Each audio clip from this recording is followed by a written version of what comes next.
నేను డాక్టర్లని ఏమీ అనటం లేదు, కానీ మేము కూడా తప్పులు చేస్తాం. డాక్టర్లు కూడా మనుషులే కదా. ఇప్పుడు ఏం చేస్తున్నారంటే, ఫస్ట్ విటమిన్ డి డెఫిషియన్సీ అనేది పాత రోజుల్లో ఎవరికి తెలియదు. బహుశా హైదరాబాద్లో నేనే రాశాను ఫస్ట్ టెస్ట్. ఎందుకంటే స్పోర్ట్స్లో మిలిటరీ వాళ్ళకి ఈ విటమిన్ డి అనేది చాలా ముఖ్యమైన విటమిన్. మీ మస్కులో స్కెలిటల్ సిస్టమ్, కండరాలు, కీళ్ళు, మీ అన్ని అవయవాలు, అన్ని ఫంక్షనింగ్ కూడా విటమిన్ డి మీదే ఆధారపడి ఉంటాయి. డి అంటే నిజంగా దేవుడితో సమానం. అయితే మన డాక్టర్లు ఏం చేస్తున్నారు, విటమిన్ డి డెఫిషియన్సీ రాగానే ఒక ఇంజెక్షన్ ఇచ్చేస్తున్నారు.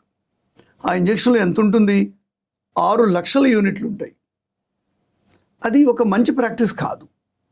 అయితే దానికి కూడా అవసరం ఉంది. ఎవరికి 150 కిలోలు ఉన్నారు, పేషెంట్గా ఉన్నారు, చాలా రోజుల నుంచి బెడ్లో ఉన్నారు, మరీ ముసలి వాళ్ళు తినలేకపోతున్నారు, అంటే కడుపులో అబ్జార్ప్షన్ లేదు, మందులు సరిగా జీర్ణించుకోలేకపోతున్నారు, వాళ్ళకి ఇవ్వచ్చు.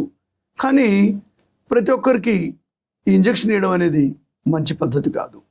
ఇకపోతే మన విటమిన్స్ అన్నీ కూడా మనం కడుపు ద్వారానే జీర్ణించుకుంటే మంచిది. ఎందుకంటే మన ఆహారంలో నుంచి వస్తాయి కదా అన్నీ కూడా. అంటే కడుపే సరి అయిన దారి.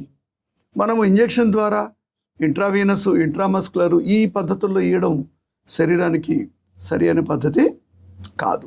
కాబట్టి అవసరమైతే తప్ప, ఒక సీనియర్ డాక్టర్ చెప్తే తప్ప విటమిన్ డి ఇంజెక్షన్ మీరు తీసుకోవద్దు.